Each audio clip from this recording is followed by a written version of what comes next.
Gracias, doctor. Ok, empezamos entonces. Hoy día vamos a conversar. Hoy día vamos a conversar. Vamos a dar la clase de enfermedad por reflujo esofágico. Un ratito, please.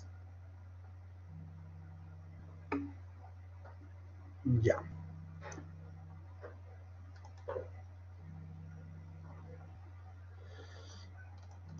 Vamos a empezar de un inicio. Ok. Bueno, me presento entonces. Yo soy el doctor Wilder Peña Maldonado, con sede en el Hospital 2 de Mayo. Ya realizamos varias actividades para la universidad. Hoy en día nos toca un tema muy importante, lo que es bastante frecuente en nuestro medio, sobre todo en la consulta, de enfermedad por reflujo gastroesofágico. Las preguntas, por favor, tenemos unos 45 a 50 minutos de clase probablemente, y al final ustedes van a levantar la mano y van a escribir por mediante echar las preguntas para hacerlo un poco más, para que se desarrolle el curso. Responderemos al final de las clases. Bien, algo sobre algunas cosas que ustedes ya conocen. Fíjense ustedes lo que vamos a encontrar, todo lo que es concerniente a el órgano, uno de los órganos, el esófago. Miren, esto está pasando, esto ya es conocido por todos ustedes. El esófago está pues en la parte retroesternal. Cuidado, no vayan ustedes a tener que examinar, a palpar o a percutir el esófago, porque eso está atrás. Y esta es la anatomía, ¿no? El esófago, concepto, el esfínter esofágico inferior, una zona de alta presión. Ahí tienen ustedes la imagen. Tengo entendido que usted ya tiene la diapositiva, y en todo caso es simplemente tomar algunas cosas en lo que relaciona a cualquier duda que haya para poder desarrollarla, ¿no? Entonces, fíjense ustedes en esta diapositiva. Aquí tienen ustedes, no sé si ustedes están viendo el puntero, si me siguen con el puntero, porque esto va a seguir el mouse que tengo como puntero. Tiene la imagen histológica, ¿no? Aquí hay una cosa normal. Acá tienen ustedes el epitelio escamoso, que es la diferencia en lo que es en el esófago con lo que es pues el epitelio cilíndrico de la mucosa del estómago, ¿no? Esto es un esófago normal. Y abajo tienen ustedes la imagen endoscópica, donde se puede ver a través del endoscopio cómo se observa dónde está el esófago, dónde está la línea y dónde empieza la mucosa cilíndrica del estómago, ¿no? Su corte histológico para ver la relación. Y esto es importante, de repente ya lo conocen ustedes, es un recordar solamente en algunos síntomas que encontramos en el esófago. No vamos a entrar en detalle, simplemente lo vamos a definir. Disfagia, ya ustedes saben, dificultad para la realización, para el acto de la deglución. O sea, yo tengo dificultad. Quiero ingerir un alimento y hay dificultad. Que es diferente a lo que observamos en la odinofagia. En la odinofagia no es dificultad, sino es dolor que se asocia a la deglución. Entonces, primer síntoma, disfagia, dificultad a la deglución, y el otro es dolor a la deglución. Para poder entender un poquito mejor todavía, para que no se confundan, son poquitos los casos que se presentan en odinofagia. Una esofagitis por reflujo severa, donde hay compromiso de erosión de herida, ahí puede presentarse una odinofagia. O sea, cuando tengan una enfermedad de reflujo asociada con odinofagia, lo más probable es de que haya una lesión a nivel del esófago. Otro caso sería la esofagitis cáustica y algunas cosas que hay en los cuerpos las lesiones por cuerpos extraños, espinas, otra serie de cosas. Y acá es importante estos dos síntomas, que lo vamos a recordar, porque estos son los síntomas típicos de la enfermedad de reflujo cuando orientamos a los síntomas propiamente del esófago. Pirosis, sensación de quemazón retroesternal. Esto es importante. Yo creo que todos ustedes, prácticamente todos hemos tenido estos síntomas, y les voy a decir por qué los hemos tenido. En algún momento ustedes han tenido, me cayó mal, o tengo vinagreras, o que me quema, o que me sube. Eso es pirosis, asociado a reflujo gastroesofágico. Eso es la pirosis, sensación de ardor quemazón ¿Qué se activa cuando uno cambia de posición, cuando hay ingesta de agua o cuando uno ingiere algún antiácido? A diferencia de regurgitación, ¿no? Aquí hay una expulsión pasiva de lo que hay el contenido esofágico, que puede ser una regurgitación esofágica pura o una regurgitación gástrica que hay contenido del esófago. La diferencia, mientras que en la regurgitación gástrica hay contenido ácido, en la regurgitación propiamente del esófago no hay contenido gástrico, ¿no? O sea, es como que uno ha ingerido recién. Regurgitación y vómito, la diferencia es que la regurgitación es pasiva y el vómito es activo. Entonces, no tengan, yo creo que eso es importante porque esos son síntomas propios de la pirosis y la regurgitación que son prácticamente que van de la mano a la enfermedad de reflujo. Otro de los síntomas que tienen que tener cuidado es el dolor esofágico, ¿no? Entonces, a veces es constrictivo y mucho cuidado, a veces puede confundirse con un dolor anginoso, que muchos de los pacientes nos derivan de cardiología por un problema de dolor y de repente es un problema propiamente del esófago. Generalmente esto se presenta en la enfermedad por espasmo difuso esofágico. Entonces son los principales síntomas del esófago. Bien, entonces creo que todos han experimentado los síntomas y yo creo que todos ustedes han tenido, y de repente lo que no han tenido es la odinofagia. Cuando ustedes comen, hacen una comida bastante y se echan ustedes en la cama rápidamente, me cayó mal vinagreras, ese ardor, ese quemazón, esa vinagrera, ese es pirosis, ese síntoma asociado con reflujo. Cuando ustedes comen rápido, vamos a suponer una carne dura, una carne seca, o comen rápido, sienten un dolor acá que tienen que tomar líquido para que pase, eso se llama dolor retroesternal. Entonces, ¿qué toman ustedes? Toman líquido y les alivia. El otro es cuando los bebitos botan su chanchito, botan esa leche cortada, esa es regurgitación pasiva. ¿Cuántos de ustedes pues han tenido de repente, se han echado y ha subido un ácido y han visto que ustedes, ese se llama regurgitación? Todos estos síntomas se asocian a enfermedad o reflujo gastroesofágico. Bien, nos vamos entonces de frente ya a la clase. Por favor, las preguntas, cualquier duda, tienen ustedes para el chat, tienen ustedes para, ya saben, mi número telefónico, nos podemos poner en contacto y estamos al tanto para resolver alguna de estas inquietudes suyas. Importante. Y acá quiero que fijen ustedes cómo ha ido evolucionando esto del concepto de enfermedad de reflujo gastroesofágico, ¿no? Fijen esta sigla, ERGE, ustedes lo van a encontrar así. Existe un consenso latinoamericano de 2004 a 2010, ¿no? Donde simplemente decía, es una enfermedad recurrente relacionada con reflujo, ¿no? Como sin contenido anal. Nada más lo definían así. El consenso de Montreal cambia muchas cosas ya. Acá es una condición que se desarrolla cuando el reflujo del contenido gástrico o duodenal va al esófago, pero también puede comprometer la vía respiratoria, cavidad oral o pulmón. Hay una clasificación que está rigiendo ahorita en la clasificación de la enfermedad de reflujo, ¿no? La clasificación de Montreal. Los consensos a nivel de Europa, los consensos a nivel de América también dan que ya no solamente el reflujo es para el esófago y que solamente es propiamente del gastroenterólogo del esófago, sino que también puede incluir otros sistemas como el sistema respiratorio, ¿no? La cavidad oral o la cavidad respiratoria alta, ¿no? Inclusive hasta los pulmones también. Y el concepto actual, fíjense ustedes, acá lo he subrayado, ¿no? Perdón, vamos a adelantar esto, una previa. Sí, el concepto actual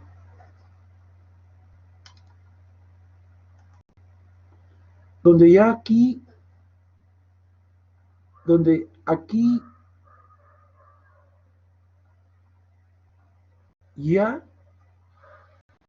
va como síntomas asociadas al contenido gástrico, pero que pueden comprometer también el esófago causando lesiones tanto esofágicas y que pueden comprometer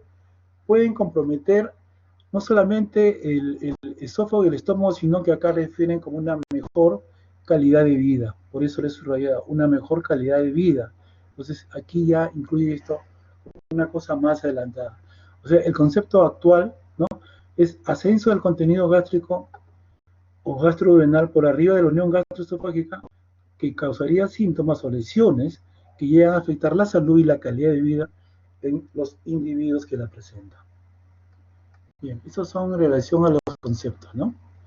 Bien, y acá es lo que pasa en nuestro medio, pues nosotros ahora vamos a tener más cuidado con este problema del coronavirus, ¿no?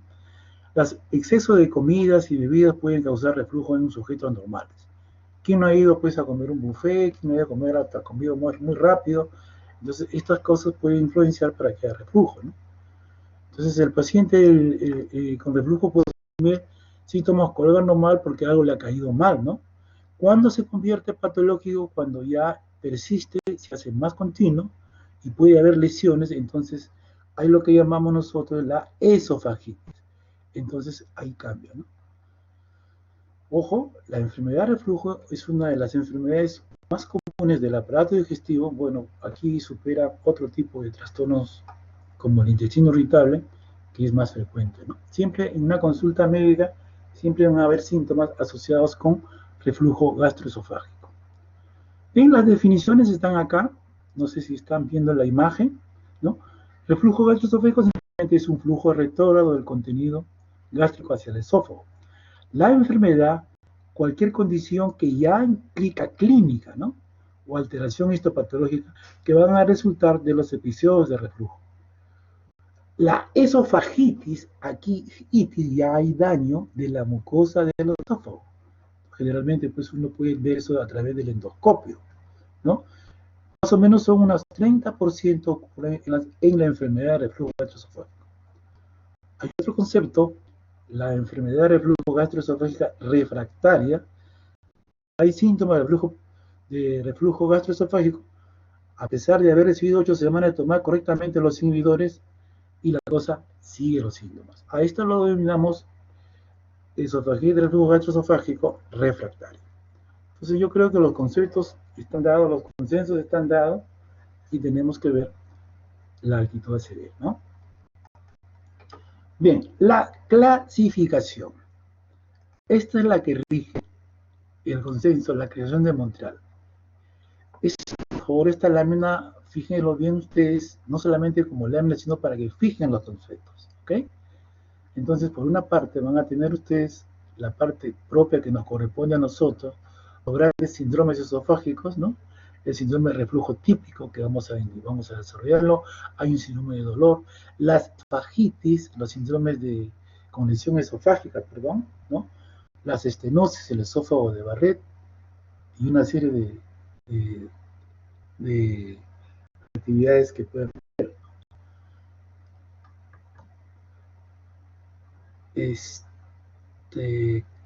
Ya, y luego tenemos las otras entidades, ¿no? Los síndromes extraesofágicos, donde acá están establecidas otro tipo de alteraciones de otros sistemas, como decía. Pueden haber tos, laringitis, asma, erosión dental, o de repente, pues, otro tipo de asociaciones que pueden haber. O sea, en otras palabras, hoy en día la enfermedad de reflujo no solamente es propiamente el esófago, sino por definición, cualquier compromiso que haya, ya sea en la cavidad oral o en el sistema respiratorio, puede considerarse a una enfermedad de reflujo gastroesofágico. La fisiopatología. No estoy yendo muy rápido, creo, voy a detenerme en las partes que más creo que sean importantes, ¿no? Como toda fisiopatología, van a existir lo que llamamos los factores agresivos y vamos a ver lo que llamamos los factores defensivos, ¿no? Porque normalmente no debería haber ácido en el esófago.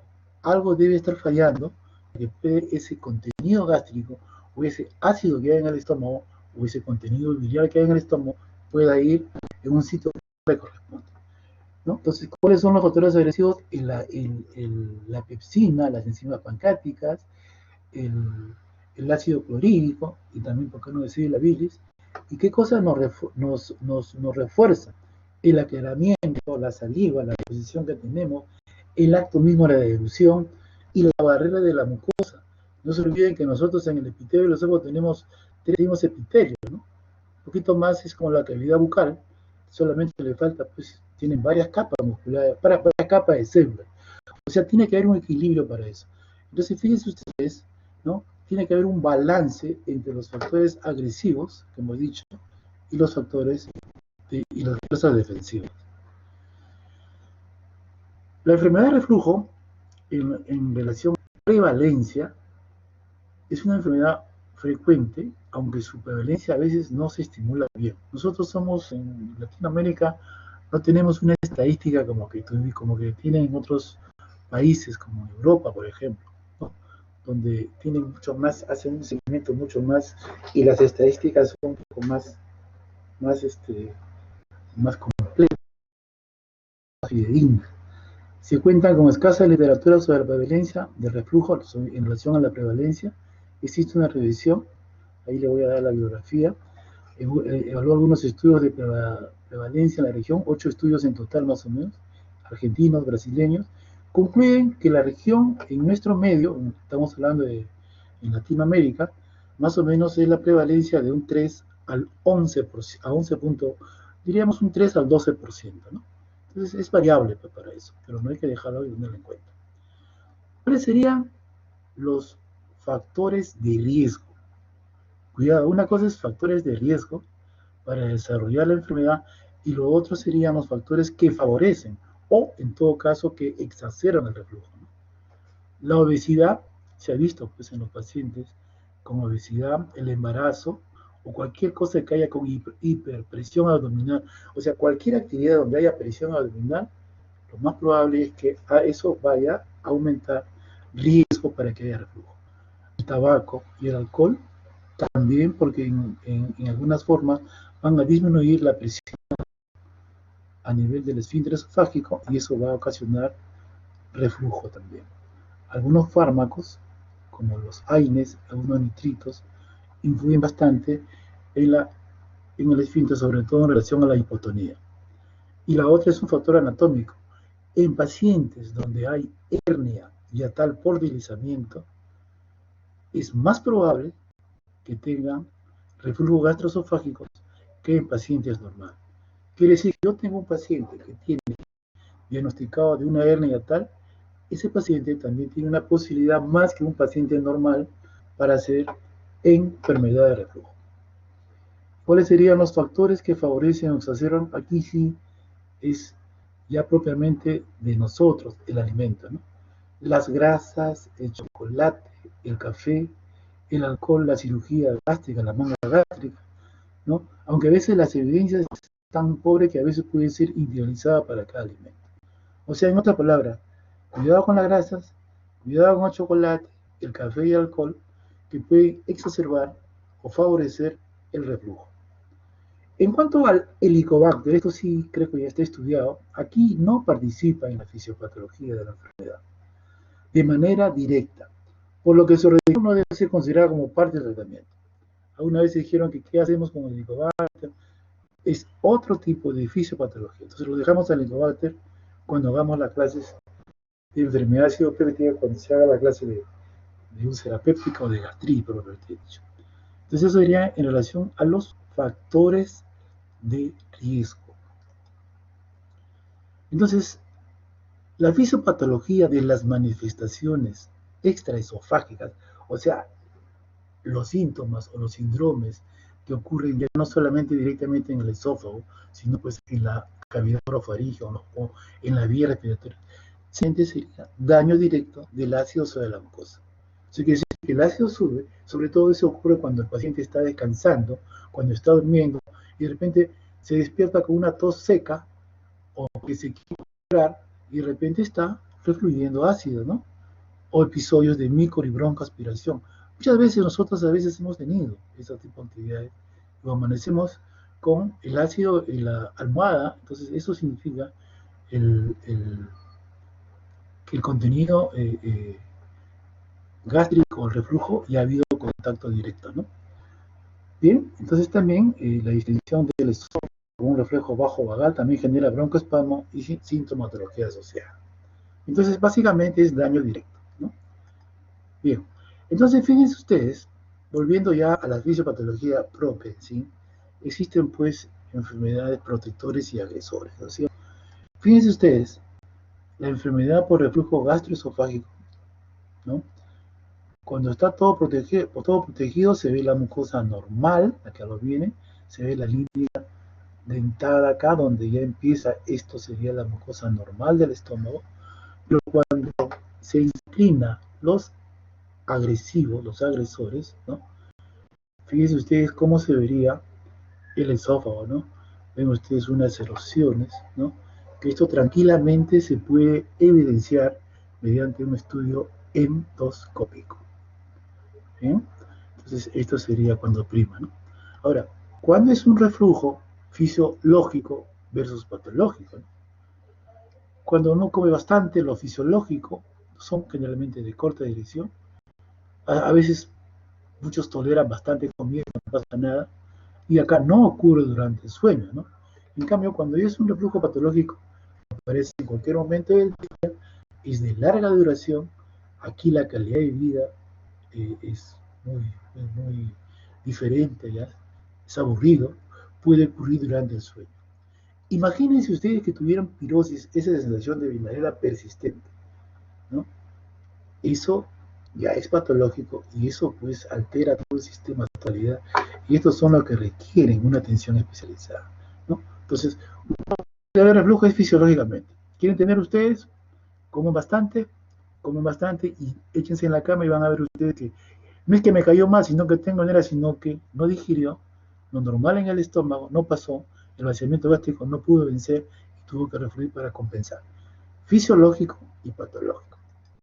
Bien, y acá esto sí es importante, sobre todo para ver qué cosa es el concepto del esfínter esofágico inferior. Recuerden, el esfínter esofágico inferior no es una zona anatómica que se diferencia, es una zona que está cerca de la unión esófago-gástrica, que es una zona de alta presión, que la función es sencilla, pasa la comida, pasa la penetración a través del esófago, una vez que pasa el estómago, ¡pam!, se cierra y se acabó. O sea, el alimento que pasó normalmente ya no tiene que regresar y solamente se abra en el acto de la deglución.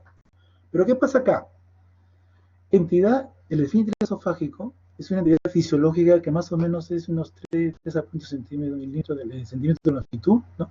Es una zona de alta presión, fíjese, 10 a 20 milímetros de mercurio, un papel importante para ver el equilibrio. En condiciones normales se relaja, pasa el alimento, como le decía, se vuelve a relajar e impide que el contenido gástrico refluya hacia el esófago. El paciente con el reflujo, el esfínter está hipotónico y o permanece abierto o no funciona bien. ¿Qué quiere decir? Si uno pasa el alimento debe cerrarse. Por alguna condición que vamos a revisarlo, el esfínter esofágico o se hace hipotónico o se hace transitoriamente hipotónico, ¿no? O no funciona bien, entonces impide que la presión o el contenido gástrico refluya. Entonces, mucho cuidado con el problema que hay, sobre todo en hipotenusia, cuando el esfínter del esófago inferior se hace hipotónico. Entonces, graben esto. Principal mecanismo implicado en la enfermedad es la relajación transitoria del esfínter esofágico inferior. Relación transitoria. Quiere decir que no está relajada totalmente, sino que relaja por momentos.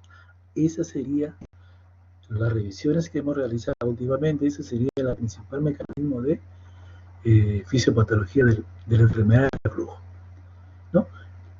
Entonces, pueden ser espontáneas, entonces esta sería la relación transitoria del esófago esfínter inferior y prolongada de la presión basal.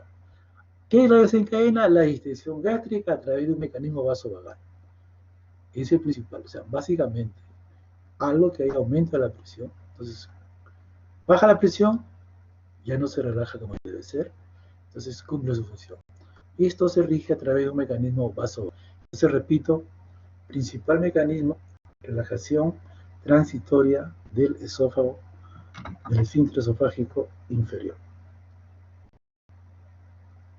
Bien, aquí tenemos que ver muchas cosas en cuanto a qué cosa es en función a la etiología también. Entonces, cuando se altera el mecanismo antirreflujo, la anatomía ha hecho que que todo lo que pasa anatómicamente y funcionalmente no haya reflujo, cuando hay una hipotonía esfinteriana, ya lo hemos descrito, cuando nosotros tenemos una distensión gástrica por gases, o sea, comemos bastante, distendemos, entonces no se olviden que existe un tiempo de vaciamiento gástrico, no es que uno almuerce y rápido, tiene que demorarse, pero cuando uno ingiere más, aumenta la presión, lo más probable es de que en lugar de pasar hacia el duodeno, por compensación, refluya también. Otros pacientes pueden tener aparte retraso en el vaciamiento gástrico, que también nos puede apoyar, puede decirnos que también acá puede influir en el reflujo. Aumento de los factores agresores de la mucosa esofágica, ¿no? ¿Qué cosa está refluyendo? Ácido puro, bastante concentración, toda esa cosa va a indicar. Problemas de dismotilidad, o sea que no existe una buena peristalsis, no existe un buen para que pueda pasar. O la otra que habíamos incluido también, una cuestión anatómica, la hernia del hiato. Van a ver ustedes, le voy a pasar una imagen, creo que tengo una imagen acá la tengo. Esta es una cosa normal, y fíjense ustedes cómo se ve una hernia por deslizamiento. En esta hernia es donde puede haber más reflujo que un paciente de condiciones normales. Aquí ahora estoy hablando, pero con la gráfica ya. ¿Ok? Bien. Entonces, algunos factores de riesgo, la edad mayor a 50, sexo masculino, la raza blanca, ¿no? Y lo social, ya hemos dicho, alcohol, tabaco, chocolate, la dieta también, el estrés, cuidado, ahora que está, a veces en esto de la cuarentena estamos comiendo a veces más, no vamos a tener enfermedad de reflujo también, la obesidad, la dieta, chocolate, el café, todas esas cosas van a influir, sobre todo relajando parcialmente el esfínter esofágico inferior. Son factores de riesgo, ¿no? Entonces, aquí va a depender mucho en lo que qué cosa es lo que va a determinar cuándo va a haber más reflujo, qué alteraciones van a poder, ¿no? Entonces, deben haber algunas cosas más que pueden causar. Por ejemplo, la duración de los episodios, a mayor episodio de reflujo esofágico, va a haber más compromiso o lesión del esófago. Quiere decir una esofagitis un poco de leve, moderada a severa. Entonces estamos hablando de duración de los episodios. El tiempo de contacto con la mucosa. ¿Cuánto tiempo va a haber contacto? ¿No? La cantidad de reflujo, ¿no? Y luego lo último, cada paciente tiene una sensibilidad para decir, hay gente que a veces se distiende un poquito, le duele. Hay gente que, o pongamos un ejemplo, ¿no? Hay personas que comen bastante y no se llenan. Hay gente que come un poquito más y ya se sienten esa sensación. O sea, básicamente, duración, todo en relación al ácido, el tiempo de contacto, la cantidad y la sensibilidad, ¿no? Por si acaso, esto también podemos desarrollar uno por uno para poder ver qué es lo que está pasando, ¿no? Vamos a seguir. ¿Qué es lo que es más importante? Bueno, yo creo que ustedes, no creo cuando hablemos de clínica propiamente dicha, teniendo en concepto que la pirosis y la irritación, te van a decir que esto es reflujo, ¿no? Y acá ven ustedes quienes están buscando generalmente a veces su clínica, y a nosotros los especialistas ya cuando nos consultan cuando ya están complicadas, ¿no? Entonces fíjense ustedes los síntomas más frecuentes. Pirosis, vinagreras, ustedes los han tenido. No necesito hacer la descripción porque creo que ustedes, más de uno ha tenido pirosis, y más de ustedes ha botado un chanchito asociado de repente con ácido. No solamente el chanchito de gas sale con ácido, cuidado. Esa es regurgitación, que la regurgitación puede ser, y si es esa regurgitación con ácido, es reflujo. Y si hay pirosis, tiene que ver el esófago, no hay normalmente ácido en el esófago, y si hay la pirosis, es la sensación de la toda la quemazón. O sea, si usted determina pirosis y regurgitación, ya ustedes hicieron el diagnóstico de reflujo gastroesofágico. Ese es el diagnóstico, es clínico. Entonces no se olvide. Entonces, sensación de quemazón ahí, creo que ustedes ya lo van a entender porque usted, esa sensación de vinagre, que me cayó mal, ¿no? Y generalmente cuando ustedes hacen la pregunta es después de una comida copiosa de repente. Sobre todo cuando hay, desde el punto de vista fisiológico, digamos. Y la regurgitación es donde el alimento, pues, el ácido asciende al estómago, al esófago, ¿no? Bien, es pasiva, he dicho que el vómito es activo y la regurgitación es pasiva. Bueno, el dolor es producido por espasmo del esófago, también es otro signo, pero mucho menos frecuente, ¿no? Cuidado que eso puede tener en cuenta que puede simular una cardiopatía, ¿no? Como le decía, ¿cuántos pacientes han transferido de cardiología y no con el electrocardiograma, con el ecocardiograma normal? Entonces, mucho cuidado, ¿no? Hay que sospechar cuando relaciona con la ingesta, ¿no? Mejora con antiácidos y antisecretores, ¿no? Especialmente durante los síntomas, durante la noche del coito, ¿no? ¿Cuáles serían los síntomas? O sea, entonces, básicamente, regurgitación y pirosis sería lo principal, ¿no? ¿Cuáles serían los síntomas signos de alarma en una enfermedad? Si tiene usted disfagia persistente, progresiva o ambas, cuidado. Hay vómito persistente, no podemos pensar solamente en reflujo, ¿no? Si hay hemorragia, cuidado más. Y si hay esa hemorragia, puede considerar una anemia ferropénica, la pérdida de peso o una tumoración esofágica. Cuidado, son síntomas y signos de alarma que hay que tenerlos en cuenta, ¿no? Lo que estamos hablando de los síntomas clásicos es cuando no hay signo de alarma, ¿no? Bien, esto Lamina lo tengo mucho tiempo, pero nos sirve bastante para hacer la disquisición en lo que pasa desde el punto de vista fisiopatológico y en lo que repercute en la clínica. Una vez, ¿no?, que sacamos los síntomas respiratorios, están siguiendo con la flecha, acá arriba donde dice rehabilitación, signos respiratorios, síntomas, nos quedamos con el reflujo patológico. Cuando hay una rotura de la barrera de la mucosa o hay retrodifusión del ácido, entonces aparece la pirosis. Pirosis. Esta puede ser en dos caminos. O existe una respuesta inflamatoria o existe una respuesta motora. Si hay una respuesta motora, puede haber un dolor torácico o de repente una disfagia muy leve. Pero cuando hay erosión, cuando hay herida, erosión, puede ocasionar odinofagia. Habíamos dicho que la odinofagia se presenta cuando hay erosiones, úlceras y acá hay lesión. Entonces, en una enfermedad refluja con esofagitis de moderada y severa podría darnos odinofagia. Obviamente, esta herida puede perder sangre y puede sangrar, pérdidas hemáticas, ¿no? Esa erosión tiene tres caminos. Perdón, tiene un camino, se repara. Si se repara bien, un epitelio escamoso y hay que. La otra posibilidad es de que vaya a una fibrosis. Entonces ya la cosa cambia y esa fibrosis va a llegar a una estenosis. Si hay estenosis, obviamente ya la hemorragia ya sería porque no está pasando el alimento como debe ser. Y lo otro, cuidado, el esófago de Barrett o de Barrett. Aquí ya hay una metaplasia del esófago, tanto contenido gástrico o reflujo crónico hay en el esófago que ha cambiado la anatomía del esófago, convirtiendo en un esófago Barrett, y aquí puede producir un adenocarcinoma. Y ese adenocarcinoma puede también estenosar y puede dar un grado de disfagia, ¿no? Entonces ustedes, como ven ustedes, acá tienen pirosis, dolor, disfagia, ¿no?, regurgitación y todas las cosas que ustedes conocen como síntomas del reflujo. Estos son los síntomas que lo vamos a tener, solamente referirlas de los síntomas de reflujo extradigestivo, ¿no? Aquí tenemos, por ejemplo, la tos, el asma, la lejitis, la erosión, algunas relacionadas a fibrosis, ¿no? Gente que a veces se despierta con un poquito de tos, gente que se aspira un poquito, ¿no?, y tos espasmódica. Eso es asociado a problemas de enfermedad de reflujo extradigestivos, perdón. Hay tratados que solamente se refieren a enfermedad extradigestiva, ¿no? Y les digo algo, de repente como una anécdota, un paciente de otorrino me manda y le habían hecho pruebas y llega al consultorio, en el hospital, y caramba, le digo, le han hecho cultivos, le han hecho estudios, le hice la prueba terapéutica, ¿no? Le di inhibidores, a las 3 semanas que le controlé, desaparecieron los síntomas. O sea, hicimos un diagnóstico terapéutico usando inhibidores de humorotones. Y van a ver ustedes que ese es un diagnóstico también.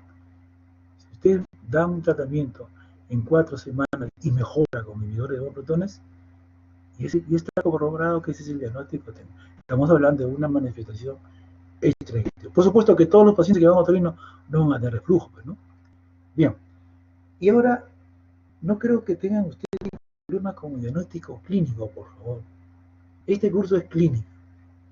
No creo que a ustedes se les pase una enfermedad de reflujo así clínica propiamente. Ahora vamos a hablar del diagnóstico y vamos a hablar de las complicaciones, que ya este es un concepto diferente. El diagnóstico, muchachos o alumnos, es clínico, ¿no? Y fíjense ustedes acá puesto en esta diapositiva la famosa prueba terapéutica. Es diagnóstico con síntomas típicos sin datos de alarma. Dan ustedes unas veces a partir de las 2 semanas ya están mejorando. 4 semanas lo confirma. Si ustedes mejoran con eso, ustedes están haciendo diagnóstico. Obviamente, pues cuando hay duda, como en este caso de que me transfieran de otorrino, ¿no? Con un problema a nivel de la faringitis.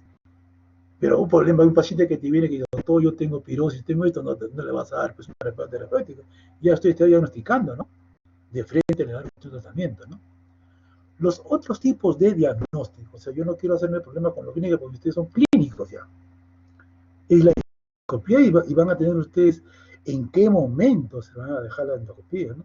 La endoscopía no es para diagnosticar, pues, la enfermedad de flujo, es para ver de repente las complicaciones. Aquí le voy a dejar en qué caso se va a utilizar la pHmetría de 24 horas, la manometría que nosotros prácticamente en nuestro hospital y en sitios de MINSA no la usamos, y de repente solamente ahora estamos hablando de la impedancia esofágica también como método diagnóstico, de repente para estudios o para descartar o para algunos casos especiales. Entonces, fíjense ustedes, hablando de la endoscopía, esta es la especificidad, 90%, y miren ustedes la sensibilidad. ¿En quiénes están indicando? Síntomas con signos de alarma. O sea, para hacer estudios o descartar otras patologías orgánicas que no tengan que ver con la enfermedad de reflujo, ¿no? Síntomas típicos, la otra indicación, que tengan que haber dado tratamiento con 4 semanas, ¿no? ¿No? Tras tratamiento con hidrolas a base simples y no hay pues, respuesta. Estenosis esofágica con disfagia recurrente. A ver, ¿qué está pasando? ¿Por qué hay estenosis, no? O si quieren ustedes controlar la esofagitis grave tras 2 meses de tratamiento también, ¿no? Bien, entonces yo creo que es muy importante tener en cuenta en qué pacientes hay que indicar la endoscopía, sobre todo cuando hay complicaciones, ¿no? Fíjense ustedes acá, ¿qué cosa vamos a hacer con endoscopía? De repente con ahí podemos ver una hernia del hiato. Vamos a ver el tipo de esofagitis. Vamos a ver si hay estenosis esofágica, nos va a ver si el instrumento está pasando, la endoscopia está pasando, o vamos a ver si hay esófago, si vemos un cambio en la mucosa y encontramos con Barrett. Nosotros estamos capacitados para ver, pues, endoscópicamente, de semiología, para ver si esa mucosa es normal y si hay Barrett ahí. Tomamos videos en cuidado. El esófago Barrett, mucho cuidado porque saben ustedes, en el tiempo, en ese esófago de Barrett o de Barrett puede entrar un adenocarcinoma. Entonces, vamos a hablar algo de las esofagitis, y esta es la clasificación que la estamos usando y que todavía no, y la estamos usando, la clasificación de Los Ángeles, que la tienen que saber, porque ustedes cuando hagan una endoscopía y van a tener ustedes que ver el resultado, van a decir Ángeles A, tipo B, ¿no? Esta es una clasificación exclusivamente para la esofagitis, pero acá no incluye el VAR, que había otra clasificación de Sabre, donde sí la incluía. Pero nosotros, mucho tiempo nosotros nos hemos analizado, o hemos tenido bastante clasificación, sobre todo la anterior, ¿no? Pero ahora nosotros usamos esta clasificación, donde no incluimos el VAR. Fíjense ustedes, fíjense de cuándo se está usando. Grado A, una observación de grado B, grado C y grado D. Ahí lo dejo la definición, pero vamos a lo que vamos a desarrollar acá. ¿Cuándo es una esofagitis tipo A, grado B? Fíjense ustedes, ven ustedes un esófago donde ven una erosión que está comprometiendo un cuadrante o muy mínima, sería grado A. Cuando hablamos de grado B, aquí las erosiones ya se hace prácticamente ocupando todo el cuadrante del esófago, ¿sí? Estamos hablando de esto como si fuera la endoscopía, porque esta lesión es endoscópica. Y fíjense ustedes acá el grado C, ya hay cierto grado de erosiones, cierto grado de rigidez en este plano donde hay hasta de fibrosis y estenosis, ¿ok? Y fíjense ustedes ya el grado D, aquí puede haber ya ulceraciones, estenosis. O sea, esto va funcionando A, B, C, D. Lo que también ocurría en la clasificación de Sabri, donde incluía igual todo leve, moderado, severo, pero es lo mismo, ¿no? ¿no? Pero acá básicamente esta es la agregación, como le decimos, no incluye el... ¿En qué nos ayuda? ¿En qué nos ayuda la radiografía? A ver, ¿sabe cómo estamos con el tiempo? Tenemos unos 10 minutos más, o 5 minutos más. Miren ustedes una estenosis esofágica en radiografía y una estenosis endoscópica, cómo se ve a la endoscopía, ¿no? Ahí tienen ustedes una erosión esofágica, erosión es donde no compromete más allá de la mucosa, ya ustedes ya lo saben. Tienen ustedes una imagen de Barrett, es como que si esta mucosa queda del estómago y está invadiendo el esófago. Nosotros vemos esto y hacemos el diagnóstico endoscópico de Barrett. Esto es para ver otro tipo de, como diagnóstico de una monilia, una candidez esofágica, mucosas algodonosas acá, cuidado, asociada a inmunodeficiencia, ¿no? Para ver en función a qué tipo de otros se produce. La pH-metría, estas son las indicaciones. Refractaria al tratamiento, endoscopía sin lesiones de esofagitis y síntomas típicos. Prácticamente nosotros no la usamos como una cosa de rutina, ¿no? Y acá tienen ustedes en qué momento se van a utilizar, ¿no? La radiografía, sobre todo para permitir la manera completa del esófago, para ver qué cosa vamos a hacer en el tratamiento, ¿no? Miren ustedes un esófago, una estenosis esofágica, ¿no? Entonces nos dice qué cantidad de estenosis, qué distancia hay para poder manejar el tratamiento, ¿no? Las indicaciones de la manometría, pacientes con reflujo, con enfermedad de reflujo, candidatos a cirugía, pacientes que no respondan a inhibidores con el objeto de descartar un trastorno motor esofágico, o sea, para hacer diagnósticos diferenciales. Repito, nosotros prácticamente no la estamos usando, y no porque no la queremos usar, sino porque somos clínicos, ¿no? Y acá le dejo para la impedancia, fíjense, ¿no? Es otro tipo, creo que el hospital de Valladolid es la que está haciendo, pero el resto de hospitales no los tienen, ¿no? En otros países lo hacen, ¿no? Esofagitis reflujo refractaria, como el objetivo de identificar el papel de reflujo, detectar en eructos supragástricos excesivos y descartar la humedad. Es decir, el problema nuestro es que es muy difícil acceder a estos exámenes y es bastante costoso, ¿no? Complicaciones, ¿no? La mayoría no presenta complicaciones. ¿Y por qué? Porque le diagnosticamos al tiempo y le damos tratamiento, ¿no? Suele presentarse en pacientes más graves desde el inicio, síntomas frecuentes intensos en pacientes de larga evolución. ¿Cuáles son las más frecuentes? La esofagitis. ¿Cuáles son las poco frecuentes? Puede sangrar, puede haber estenosis, cuidado, puede haber esófago de Barrett. Y ya esófago de Barrett, adenocarcinoma. ¿Ok? Tratamiento, creo que acá ustedes ya lo conocen. Estos son los inhibidores de proteínas, son los más efectivos para el tratamiento, ¿no? Eso es muy importante para una cantidad de inhibidores de protones. Casi todos responden igual, ¿no? Entonces, objetivo del tratamiento, alivio de los síntomas, la mejor calidad de vida, ya es el concepto actual. Hay que cicatrizar las lesiones en el caso de esófago, ¿no? Y la prevalencia y recurrencia del desarrollo de las complicaciones. Tratamiento, medida higiénico-dietética, ya saben ustedes. Existe tratamiento farmacológico, tratamiento quirúrgico y tratamiento endoscópico. El estilo de vida, muchachos, hay que bajar de peso, el cigarro, el alcohol, elevar la cabecera de la cama. Algunos estudios dicen que no ayuda mucho el dormir de cúbito lateral izquierdo, y esto es importante. Evitar la ingesta de alimentos de forma abundante, al menos 2 horas antes de acostarse. El hábito es que uno llega a la casa, come a la noche bastante y se va a acostar, es más posibilidad de caer al tratamiento, ¿no? Antiácidos, el tratamiento farmacológico, ¿no? Los antisecretores, los inhibidores. Y eso me pasó, lo he puesto yo como mayúscula, que es la que mejor resultado, un poquito mejor. Ya no usamos los antiácidos solamente como sintomáticos, si no lo hubiera, ya no usamos la antiácidos, pero usamos los inhibidores, ¿no? ¿En qué momento se utilizan los procinéticos? Cuando puede mejorar el cemento gástrico o cuando hay dispepsia asociada, ¿no? Se puede usar en conjunto, no solitas, con los inhibidores de bomba de Protones. ¿Cuáles son? Que ustedes lo conocen: la metoclopramida, la domperidona, la cinesterida, entre otras. La más conocida pues la metoclopramida y la domperidona. Bien, ya estamos terminando.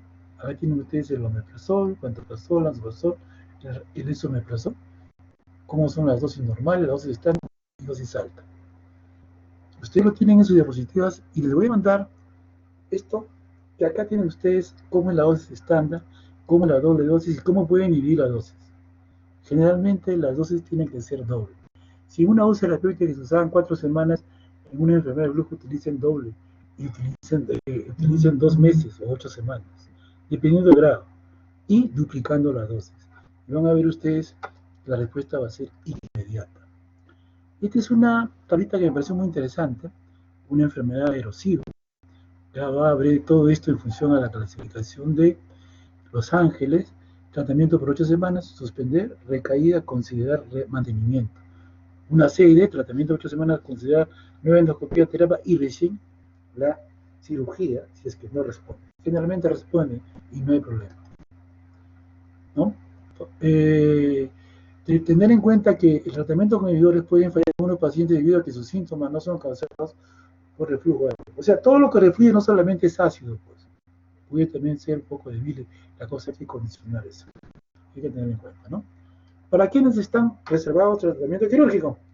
Jóvenes de 25 a 35 años, fracaso del tratamiento, o sea, primero de prioridad farmacológico, o sea, inhibidores, estenocipéptica, el software como protección, o que el paciente quiera, pero no quiera usar mucho tiempo, o no quiera usar inhibidores.